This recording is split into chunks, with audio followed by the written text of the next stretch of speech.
आंगन में हल्दी की खुशबू फैली हुई थी। घर में शादी का माहौल था। रवि की छोटी बहन नीला की शादी। हर कोने में हलचल थी। कोई माला बांध रहा था, कोई बर्तन चमका रहा था। रसोई से आवाज आई, कुलदीप, जरा वो प्याज काट दे रे, सब्जी जल जाएगी। ये आवाज थी अम्मा की, 80 साल की, लेकिन अब भी पूरे घर की कमान उनके हाथ में। कुलदीप, घर का पुराना नौकर, जो अब परिवार का ही हिस्सा बन चुका था, मुस्कुराते हुए बोला, अम्मा आप मुझे रोज ही प्याज से रुलाती हैं। अम्मा हंस दी, अरे तेरे बिना कौन है मेरा दाहिना हाथ। रवि, जो अब शहर में बिजनेस करता था, सीढ़ियों से उतरते हुए बोला, अम्मा इतना झंझट मत किया करो, केटरिंग वालों को संभालने दो सब। अम्मा ने तुनक कर कहा, तू शहर में रहकर भूल गया है बेटा, घर की खुशबू केटरिंग से नहीं आती, अपने हाथ की महक से आती है। रवि ने सिर झुकाया और मुस्कुरा दिया। इसी बीच घर के गेट पर एक टैक्सी रुकी। बाहर निकली एक लड़की, सादी नीली साड़ी में, बालों में गजरा, हाथ में छोटा सूटकेस। कुलदीप दौड़ता हुआ गया, अरे मीरा बिटिया तू आ गई, तेरे बिना शादी अधूरी थी। मीरा रवि की पुरानी बचपन की दोस्त थी, पड़ोसी गांव की। रवि और मीरा कभी बहुत करीब थे, लेकिन वक्त के साथ बातों में दूरियां आ गई थी। अम्मा ने मीरा को देखकर खुश होकर कहा, अरे तू तो अपनी बेटी जैसी है, आंगन में चल, तेरे हाथ की पूरी खाऊंगी आज। मीरा हंसी, अम्मा बस शादी तक ही खाऊंगी, फिर शहर वापस चली जाऊंगी। रवि ने हल्की नजर डाली, वही मीरा, पर अब ज्यादा परिपक्व, शांत और गंभीर। कुछ था उसके चेहरे पर, एक अनकहा अफसोस। रात में जब सब सजावट में व्यस्त थे, मीरा ने स्टोर रूम में जाकर पुराने बक्से से साड़ी निकालनी चाही। अचानक उसकी नज़र एक पुराने पीतल के दीपक पर पड़ी। दीपक पर धूल जमी थी, लेकिन उस पर खुदा हुआ एक वाक्य साफ दिख रहा था, जिसने इसे बुझाया उसने रिश्ते तोड़े। मीरा ने दीपक उठाया, उसमें थोड़ी राख बाकी थी, जैसे कभी जलकर अब बुझ चुका हो। उसी वक्त अम्मा पीछे से आईं। उनकी आंखों में डर और पुरानी यादें दोनों झलक रहे थे। मीरा, वो मत छू बेटी, उस दीपक ने बहुत कुछ देखा है। मीरा ने पूछा, अम्मा इसमें ऐसा क्या खास है? अम्मा ने गहरी सांस ली। वो दीपक तेरे नाना ने बनवाया था, हमारी 4 बेटियों की इच्छाओं के साथ। जब तक सब इच्छाएं पूरी नहीं हो जाती, उसे बुझाना नहीं था, लेकिन किसी ने उसे बुझा दिया। मीरा की आंखें फैल गई। किसने? अम्मा ने धीमे से कहा, तेरी माँ, और उसी रात तू पैदा हुई थी। अगले दिन जब रवि रसोई में आया तो मीरा सब्जी बना रही थी। तू अब भी उतनी ही जिद्दी है मीरा, शहर में रहकर भी वही देसी अंदाज। मीरा मुस्कुरा दी, कम से कम मेरा दिल नहीं बदला। रवि ने हंसकर कहा, दिल तो मेरा भी वही है, बस वक्त ने थोड़ा जंग लगा दिया है। इतने में फोन बजा। रवि की कंपनी का कॉल था। वो गुस्से में बोला, इन लोगों को क्या शादी का टाइम भी नहीं मालूम, हर वक्त काम ही काम। फोन रखकर उसने कुर्सी पर जोर से हाथ पटका। अम्मा ने देखा तो बोली, तू शहर से गुस्सा लेकर आया है क्या? घर में तो थोड़ा चैन रख। रवि चुप हो गया। फिर मीरा ने हंसते हुए कहा, तुम्हारे इस गुस्से में भी वही पुराना रवि दिखता है। अम्मा मुस्कुराई, तुम दोनों वैसे ही लड़ते हो जैसे बचपन में। शाम को जब शादी की रस्में शुरू होने वाली थी, अचानक बिजली चली गई। पूरा घर अंधेरे में डूब गया। अम्मा बोली, कुलदीप, पीतल का दीपक ले आ, वही रोशनी करेगा। कुलदीप ने दीपक उठाया और जैसे ही उसे जलाने की कोशिश की, एक अजीब सी हवा चली। लौ अपने आप जल उठी। सभी लोग सन्न रह गए। मीरा के चेहरे पर हल्की चमक आई। अम्मा, ये कैसे जल गया? आपने तो कहा था ये बुझ चुका है। अम्मा की आंखें नम हो गईं। शायद कोई इच्छा फिर से जागी है। रवि को ये सब अंधविश्वास लगा। माँ, ये सब इत्तेफाक है, पुरानी चीजों को अब छोड़ दो। लेकिन उसी वक्त दीपक के पास पड़ी एक पुरानी चिट्ठी हवा से उड़ी और मीनू के पैरों के पास आ गिरी। उस चिट्ठी पर लिखा था, जब दीपक खुद से जले, समझो अधूरी बातें लौट आई हैं। अम्मा ने कांपते हाथों से चिट्ठी खोली। उसमें लिखा था, पहली इच्छा, परिवार कभी ना अलग पड़े। अम्मा बोली, तेरे नाना ने ये दीपक इसलिए बनवाया था, बनवाया था कि जब तक चारों बेटियां एक दूसरे से जुड़ी रहेंगी, दीपक जलता रहेगा। लेकिन जब सबसे छोटी बेटी तुम्हारी माँ ने गुस्से में से बुझाया, तभी से सब बिखर गया। मीरा की आंखें भर आईं। तो अब ये दीपक चाहता है कि हम फिर से जुड़ें? अम्मा ने कहा, शायद हाँ, और इसे पूरा करना अब तुम्हारा काम है। रवि ने झुंझलाकर कहा, माँ ये सब ड्रामा है, दीपक नहीं इंसान रिश्ते जोड़ते हैं। मीरा ने शांत स्वर में कहा, और कभी कभी इंसान वही करता है जो किस्मत उसे दिखाती है। अम्मा बोली, रवि, जिस दिन तू समझेगा कि इस दीपक की लौ परिवार के प्यार से जलती है, उस दिन तेरा गुस्सा भी मिट जाएगा। रवि चुप रहा, पर उसके दिल में कुछ बदलने लगा था। रात को रवि छत पर गया, हवा में हल्की ठंडक थी। मीरा भी वहां आई। रवि, याद है जब हम छोटे थे तो तू कहता था कि तू मुझे शहर लेकर जाएगा? रवि ने मुस्कुराकर कहा, हाँ, और तू कहती थी कि तू मुझे गांव की खुशबू सिखाएगी। मीरा बोली, देखो, न तुम शहर छोड़ पाए न मैं ये गांव, लेकिन शायद ये दीपक हमारी दोनों दुनिया जोड़ने आया है। रवि की आंखों में एक पुराना सुकून लौट आया। मीरा, शायद इस बार मैं सच में कुछ अधूरा पूरा कर पाऊंगा। अगले दिन नीला की शादी की रस्में शुरू हुईं। ड्रम बज रहे थे, मेहमान हंस रहे थे और अम्मा की आंखों में चमक थी। पर तभी दीपक की लौ एकदम तेज जल उठी, जैसे किसी को बुला रही हो। मीरा दौड़ कर गई, देखा तो दीपक के नीचे राख में कुछ चमक रहा था। वो झुकी और निकाला एक पुराना सिक्का और एक कागज। कागज पे लिखा था, दूसरी इच्छा, जब दीपक दोबारा जले तब कोई पुराना रिश्ता वापस लौट आए। अम्मा चौंकी। रवि, क्या तू अपने मामा को बुलाने की कोशिश कर रहा है? रवि ने कहा, नहीं माँ, पर शायद किस्मत उन्हें खुद बुला रही है। इतने में गेट पर एक गाड़ी रुकी। बाहर निकले मामा मोहन, वही जो पिछले 25 साल से घर नहीं आए थे। अम्मा की आंखें भर आईं। मोहन, सच में तू? मोहन बोले, अम्मा, दीपक ने बुलाया इसलिए लौट आया। सभी लोग चुप। दीपक की लौ धीरे धीरे स्थिर हो गई, जैसे किसी अधूरी बात को राहत मिल गई हो। रात की आखिरी बारात जा चुकी थी। हवाओं में अभी भी शादी के गीतों की गूंज थी, लेकिन चौक पर रखे दियों की लौ अब धीमी पड़ने लगी थी। मीरा ने अपनी साड़ी का पल्लू समेटते हुए आहिस्ता से आंगन की ओर देखा। लाल झालरों से सजा भर अब भी जगबगा रहा था, पर उसके दिल में एक अजीब सी ठंडक उतर आई थी।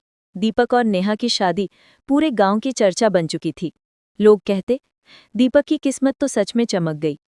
लेकिन कोई नहीं जानता था कि उस मुस्कान के पीछे कितने रहस्य दफन हैं।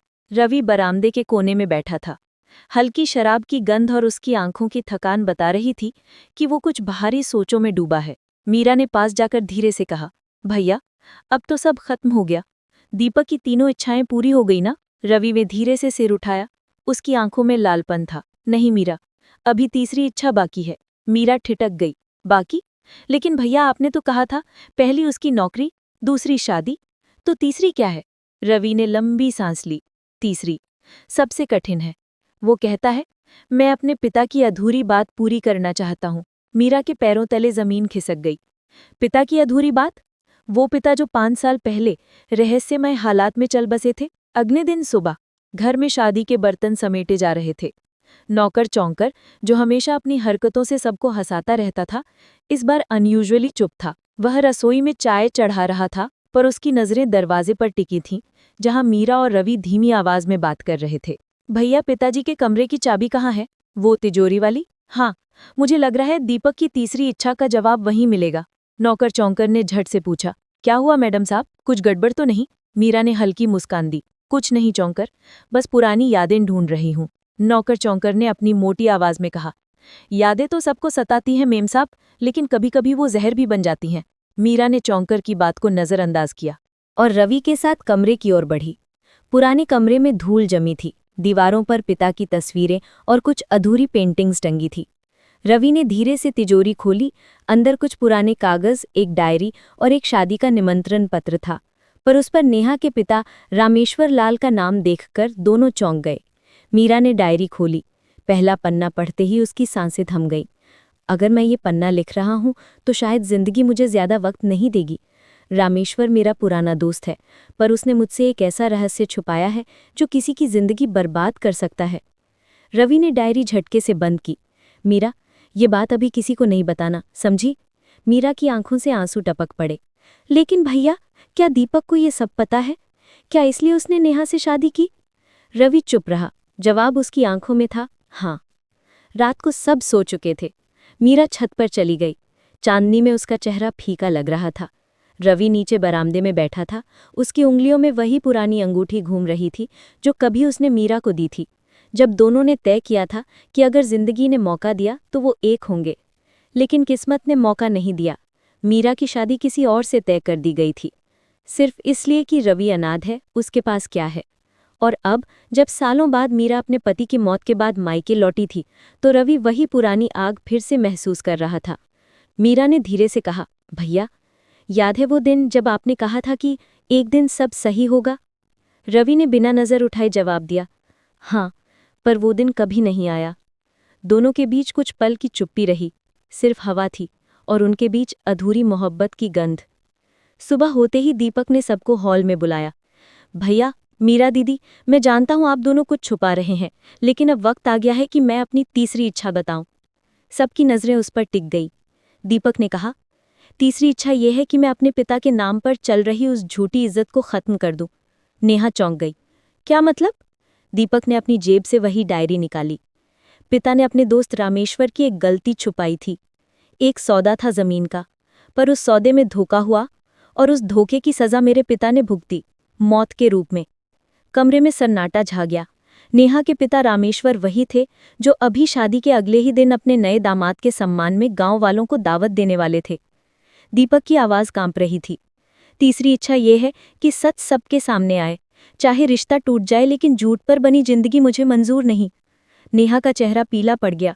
दीपक, तुम ये कैसे कह सकते हो? मेरे पापा ने तो तुम्हारे पिता की बहुत मदद की थी। रवि आगे बढ़ा। नहीं नेहा, तुम्हारे पिता ने हमारी जमीन अपने नाम करवाई थी। उस सौदे के दस्तावेज इस डायरी के पीछे हैं। रामेश्वर वही वक्त पर आंगन में आया। उसके हाथ से मिठाई का डिब्बा गिर गया। दीपक, बेटा, मैंने वो सब मजबूरी में किया था। तुम्हारे पिता मुझे भाई मानते थे, लेकिन मैंने लोभ में आंखें बंद कर ली। नेहा रोने लगी। मीरा ने आगे बढ़कर दीपक का हाथ थामा। दीपक, अब क्या करेगा तू? दीपक की आंखों में आंसू थे, लेकिन आवाज मजबूत। अब मैं सब माफ करता हूं, लेकिन झूठ नहीं जीऊंगा। वो नेहा की तरफ देखता है। अगर तू चाहती है तो मैं ये रिश्ता तोड़ दूंगा, लेकिन सच से भाग नहीं सकता। नेहा ने कुछ पल की चुप्पी के बाद कहा, नहीं दीपक, अब मुझे भी सच के साथ जीना है। रामेश्वर जमीन पर गिर पड़ा, पछतावे के आंसू बहाने लगा। और उसी पल वो बूढ़ा नौकर चौंकर, जिसने सब कुछ देखा था, धीमे से बोला, साहब, अब घर में रोशनी आ गई है, अब अधूरी नहीं रही। सुबह की किरणें आंगन में उतर रही थी। मीरा मंदिर में दीप जला रही थी। रवि पास खड़ा था, उसकी आंखों में शांति थी। दीपक और नेहा हाथों में हाथ डाले बाहर जा रहे थे। पीछे मुड़कर देखा, भैया, अब मेरी तीनों इच्छाएं पूरी हो गई। रवि मुस्कुराया, नहीं दीपक, अब तेरे पिता की आत्मा भी चैन से सोएगी। मीरा ने आंखें बंद कर दी और पहली बार उसके होठों पर हल्की मुस्कान आई। आंगन में हवा चली और दिए की लौ हिली, पर बुझी नहीं। सुबह का धुंधलका। आंगन में शांति थी, पर उस शांति के नीचे कुछ था जो अब फूटने को तैयार था। नेहा मंदिर की सीढ़ियों पर बैठी थी। उसकी आंखों में रात भर के आंसू सूख चुके थे। दीपक अंदर कमरे में टेबल पर रखी पुरानी डायरी को घूर रहा था। हर पन्ना जैसे किसी और रहस्य की गवाही दे रहा था। दरवाज़ा धीरे से खुला। मीरा अंदर आई। दीपक, सब ठीक है ना? दीपक ने धीमे स्वर में कहा। दीदी, इस डायरी में एक और बात लिखी है, एक नाम जो हमें कभी नहीं बताया गया। मीरा ने चौंक कर पूछा, कौन सा नाम? दीपक ने डायरी का पन्ना पलटा। अगर मुझे कुछ हो गया तो मेरे बेटे को बताना कि असली वारिस वो नहीं, कोई और है। मीरा का दिल धक से रह गया। कौन? कौन और? दीपक की आवाज कांप रही थी। भैया, रवि। रवि बरामदे में बैठा मिट्टी से भरी चाय की प्याली घुमा रहा था। उसकी आंखें थकी हुई थीं, पर चेहरे पर अजीब शांति थी, जैसे उसे सब पहले से पता था। दीपक और मीरा उसके सामने आए। भैया, ये क्या है? दीपक ने डायरी उसकी ओर बढ़ाई। रवि ने मुस्कुराते हुए कहा, मैं जानता था एक दिन तुम पूछोगे। तो ये सच है? मीरा बोली। तुम हमारे सगे भाई हो? रवि ने सिर हिलाया। हाँ मीरा, मैं तुम्हारा ही खून हूं, पर पिताजी ने मुझे बचपन में ही अनाथाश्रम भेज दिया था, क्योंकि उनके किसी पुराने राज को छुपाने के लिए उन्हें मुझे अपनी औलाद मानने की इजाजत नहीं थी। मीरा की आंखों से आंसू फूट पड़े। इतने सालों तक तुम चुप रहे, क्यों? रवि की आवाज़ भारी हो गई। क्योंकि मैं चाहता था कि तुम सब सुखी रहो। मैं चाहता था कि दीपक की जिंदगी उजली रहे। मैं अपने लिस्से का अंधेरा खुद जीता रहा। इतने में दरवाजे पर दस्तक हुई। गांव का चौकीदार भागा आया। साहब, बड़ा अनर्थ हो गया है। रामेश्वर लाल का शव कुएं में मिला है। सन्नाटा छा गया। मीरा की सांस अटक गई। नेहा वहीं गिर पड़ी। दीपक तुरंत बाहर भागा। रवि और मीरा उसके पीछे। कुएं के पास भीड़ लगी थी। पुलिस आ चुकी थी। इंस्पेक्टर बोला, ये हत्या लगती है। धक्का देकर गिराया गया है। सभी की नजरें एक दूसरे पर गईं। गांव वालों में कानाफूसी होने लगी। शायद दीपक ने बदला लिया हो। दीपक का चेहरा सफेद पड़ गया। नहीं, मैंने नहीं किया। मैं तो सब माफ कर चुका था। नेहा चीख पड़ी। लेकिन मेरे पापा को कौन मार सकता है? रवि ने शांत स्वर में कहा, जिसे अभी भी सच से डर है। 3 दिन बीत गए। गांव में पुलिस की पूछताछ जारी थी। मीरा थक चुकी थी। नेहा चुपचाप खिड़की से बाहर देखती रहती। एक शाम नौकर चौंक कर धीरे से कमरे में आया। उसकी आंखों में डर था।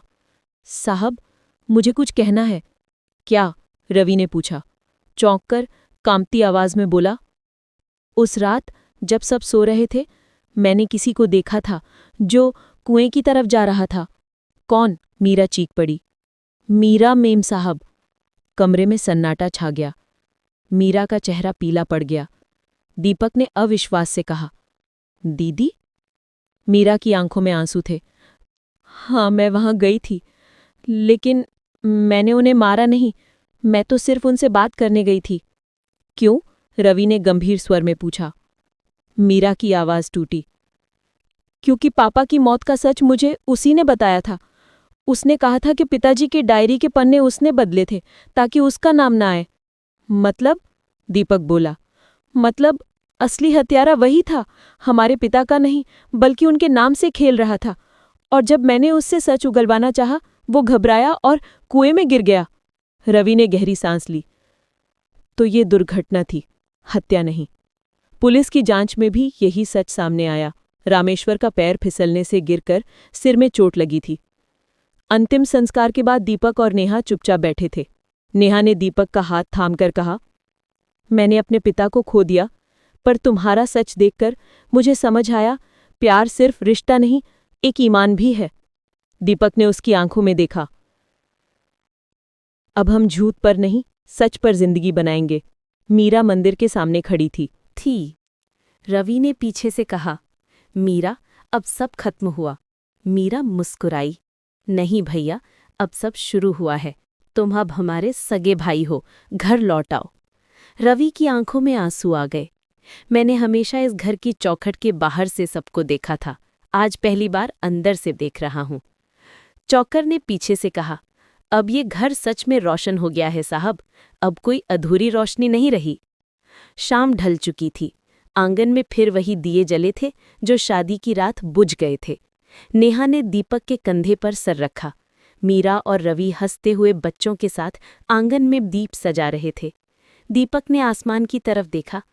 पिताजी, आपकी 3 इच्छाएं पूरी हो गईं और अब इस घर की रोशनी कभी अधूरी नहीं होगी। हवा चली, दियों की लौ झिलमिलाई, पर बुझी नहीं।